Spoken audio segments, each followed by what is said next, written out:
We are just 6 days out from Election Day. Key races that could determine control of Capitol Hill remain tight in battleground states across the U.S.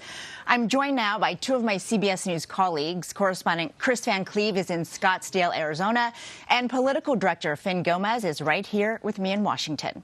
Let's start with you, Kris, in Arizona, where there are tight races for both Senate and governor. In fact, you are at a rally for gubernatorial candidate Kari Lake, who is really on the defensive heading into this rally, both criticized for her reaction to Paul Pelosi's attack, making a joke about security at the home in San Francisco. And also, I want to just show an ad from the mother of Capitol Police Officer Brian Sicknick. Her son, of course, died during the January 6th riots, and she condemned the GOP candidate, Kari Lake, for playing a potential role in future attacks. Let's take a look.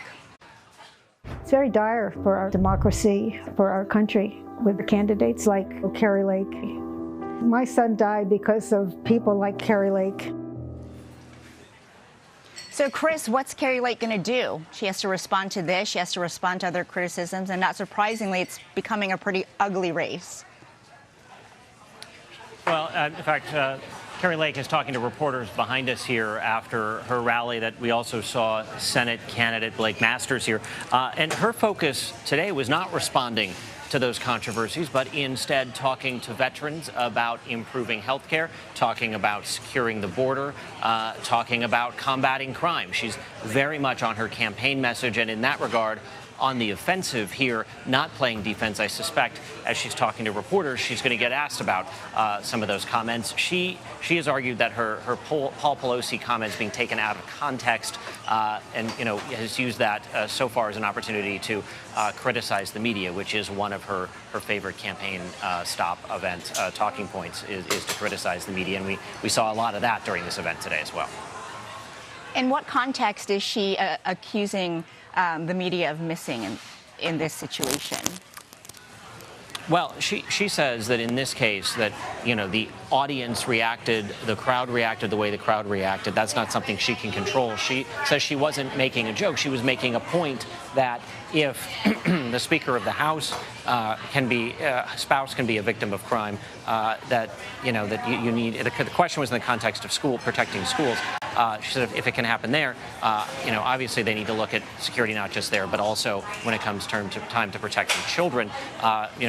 You watch the video, it's certainly that is one perspective on that moment. But so she is saying that the media is taking that moment out of context.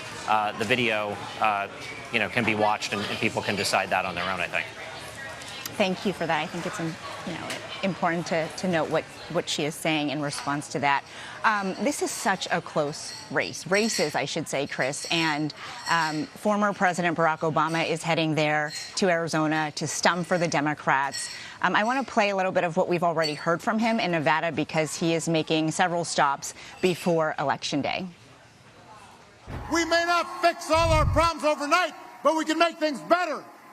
And better's worth fighting for. So if you're anxious or frustrated right now, don't complain. Don't tune out.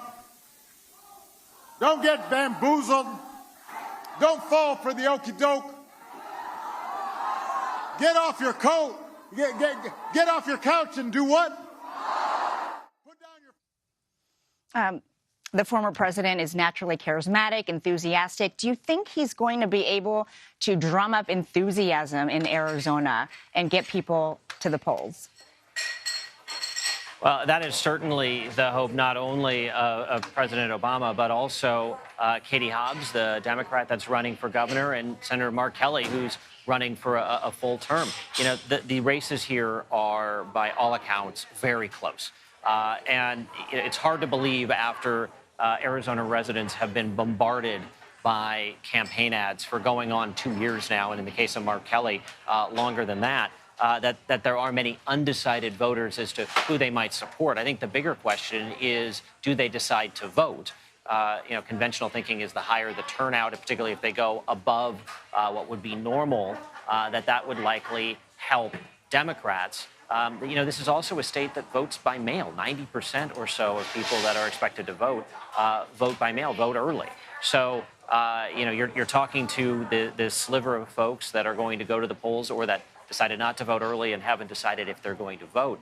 As you said, President Obama is a very charismatic speaker. I think one of the criticisms that's been levied against Katie Hobbs is that she is not somebody who is charismatic when she speaks necessarily, and she's running against a very polished candidate in Kari Lake, who was a local television anchor in this city for 22 years, one of the most watched local television anchors in the city. So everybody in Arizona knows who Kari Lake is, and she's been very polished. So bringing in President Obama, certainly that's your heavy hitter if you're the Democrats. These are your closing arguments, trying to get some momentum back as these races have tightened. Okay, Kris Van Cleave, thank you so much. We'll check in with you soon, I'm very sure.